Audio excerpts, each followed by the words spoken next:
Okay, going last is like going first. Let's give a huge, huge round of applause for Phil.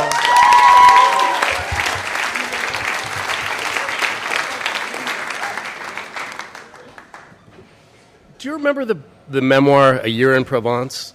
Well, I never read it either, but in early 1992, it convinced hordes of Americans to move the south of France to the top of their bucket list, right past Graceland and Branson. And I hadn't read the book, but the only reason I was going there was because my wife really wanted to go there. But as soon as I got there, I decided that I needed to be the American who convinced the French that I was not like all those other Americans. First of all, I spoke French. I'd ask a question like, "Où est le freeway?" And to my surprise, I would receive a non-stop, rapid-fire avalanche of words I couldn't understand. Occasionally, I would pick out the name of a cheese. But I was mostly lost. And it occurred to me that pretty quickly that the French have a way of making you feel like everything you're doing is the wrong thing. My wife and I went to a restaurant one night, and we arrived on the early side, which was clearly a faux pas. And despite the restaurant being empty, the hostess ushered us to the table in the very back and sat us next to the door to the kitchen, which would swing open and close near my head every few seconds. When I asked our waiter if we could maybe move to a better table, he said, "Absolument pas," and explained to me that that would mean he would have to walk a farther distance with our food.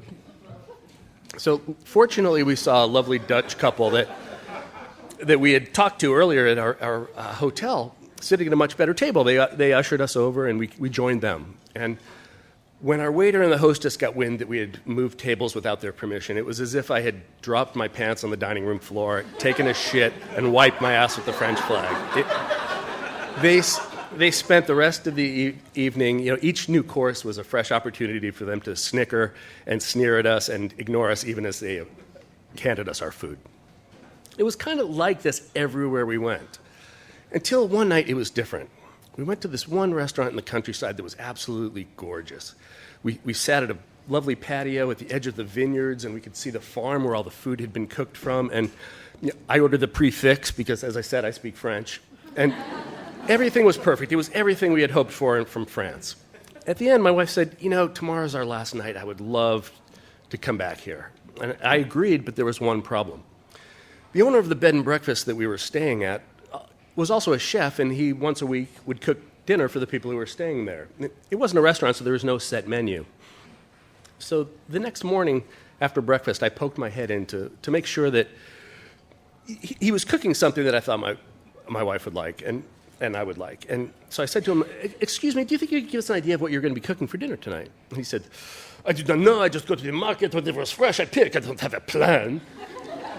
And I was like, "Oh, okay." He seemed kind of annoyed by my request, but I knew that while my wife would tell you she's an adventurous yet discriminating eater, what she really is picky. So I was stuck. I said to him, "I just want to make sure it's nothing too weird for my wife." And at which point his wife, who was chopping vegetables in the kitchen, piped up and said, "We can make hamburgers for her." And I was like, okay. And then he says to me, "If you do not want your food, fine, I will just cancel your reservation. I'll throw your food in the garbage, but you'll have to pay." And at this point, I was pissed. I said, "Yeah, fine." And I walked away, and I walked out of the kitchen. And I noticed he's following me into the hall. And he says, "I think it is better if you and your wife just leave." I was like, wow, we've been thrown out of a bed and breakfast. And I said, "Fine, yeah, okay, that's just bien."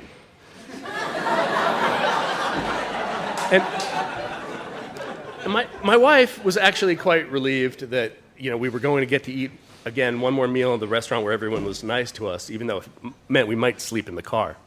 She decided to take a nice hot bath, and I was steamed, and I decided to go for a walk. The village was on a hill. The bed and breakfast was at the base of the hill. I walked to the top of the hill, and I got up to the top, and it was just gorgeous. Everywhere around me, all I could see were vineyards and farms, and there was history. The old buildings were pockmarked with what I figured were bullet holes from World War II. I was like, for about the millionth time that vacation, I thought, it's got to be me. I mean, French people cannot all be assholes. Americans aren't assholes. Stereotypes are bullshit. Right at about that time, a lovely old woman comes out of one of the buildings, and she waves to me, and she says, "Bonjour, qu'est-ce que vous faites?" Hello, what are you doing? And I wave back, "Oh, je fais une promenade." I'm taking a walk. And she starts walking towards me. I thought, oh, this is great. She's old. She's probably been waiting for someone to come along and help her down the hill. She'll probably speak slowly. I can practice my French. She gets a little closer to me, and I notice she's got kind of a ratty bathrobe on and some sweatpants that don't particularly look very clean. And I think, hey, we're not in Paris. This is the countryside. Maybe it's not as fashionable. People don't dress as fashionably here. And then she gets a couple steps closer, and I notice she's kind of rubbing her crotch.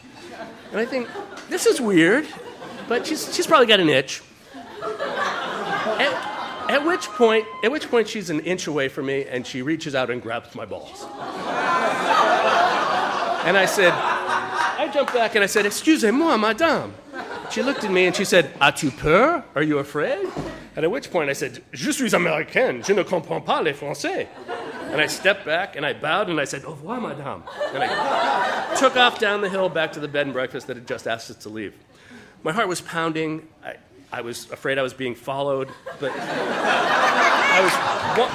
I was almost there, and then I started just laughing. I laughed, I started smiling, and I realized the first thing I was going to say to my wife when she got out of the bath was, "You're not going to believe this. Just when you thought this vacation couldn't get any worse, I was molested by an elderly French woman." But also, at the same time, I didn't care anymore. I didn't care if the French thought I was an ugly American. They could think about me whatever they wanted. It was my vacation. And they may not have given me any respect, but they gave me a vacation story I knew I'd be telling for a very long time.